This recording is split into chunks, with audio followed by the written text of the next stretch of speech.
Bonjour Michel. Bonjour Jean-Marc. Aujourd'hui, vous souhaitez aborder une partie d'un thème délicat et complexe, celui de l'inceste. Et notamment pourquoi il est difficile pour une femme abusée par son père, qu'elle en soit consciente ou non, de faire une analyse critique de son papa. Eh bien, une part de l'explication est que quand une petite fille a été abusée par papa et que maman n'a pas pris sa défense, pour des raisons que je ne développerai pas ici, son inconscient a fait un choix stratégique. Alors lequel? Bien, le choix entre papa ou maman. Il y a donc deux choix possibles? Oui, soit son inconscient lui a fait prendre le camp de maman et à ce moment-là, elle est devenue bien un être dominé. Soit son inconscient lui a fait prendre le camp de papa pour devenir un être dominant. Alors quelles sont les conséquences de ce choix?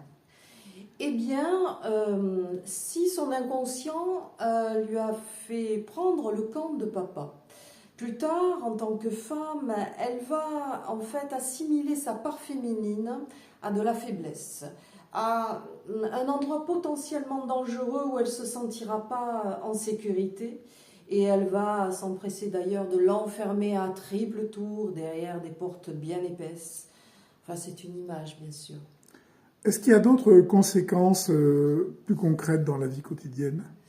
Oui, elle peut aussi développer plus de contrôle, développer plus sa part masculine, avoir une attitude dominatrice, de pouvoir, d'autorité dans certaines situations pour ne surtout pas revivre son rôle de victime.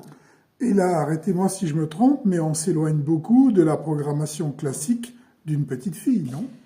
Oui, effectivement, comme elle va copier et cloner une plus grande part de papa que ce qui était prévu en général, eh bien, elle va devenir, entre guillemets, une femme homme, jusqu'à même parfois la disparition quasi complète de sa part féminine. Avec des exemples, par exemple?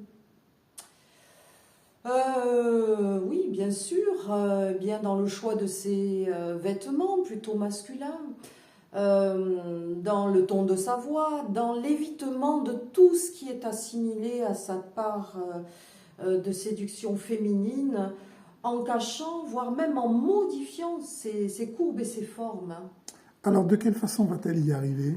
En fait, en se privant de nourriture, jusqu'à aller parfois, hélas, jusqu'à l'anorexie mentale, ou au contraire, eh bien, en se nourrissant de manière excessive, jusqu'à aller parfois à l'obésité.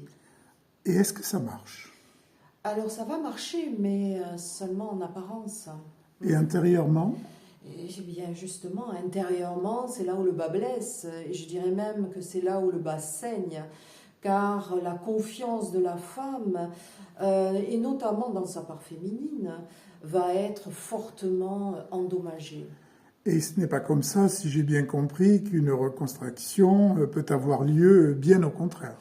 Oui, effectivement, parce que le jour, si c'est le cas, où elle revient en fait sur ce que lui a fait papa dans son enfance, qu'elle s'en souvienne ou pas, donc qu'elle critique, hein, papa.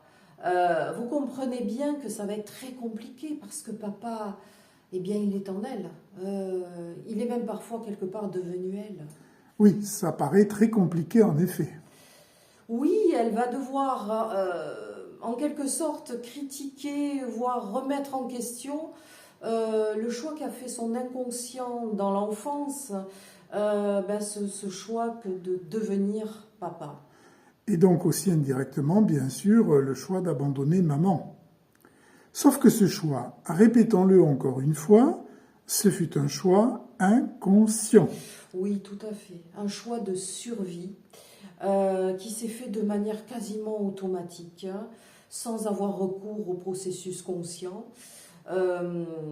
Puisque l'image, en quelque sorte, que sa mère lui renvoie, hein, celui de faiblesse, de soumission, d'insécurité, eh bien, ça fait retour, ça lui renvoie son rôle de victime qu'elle ne veut surtout pas revivre.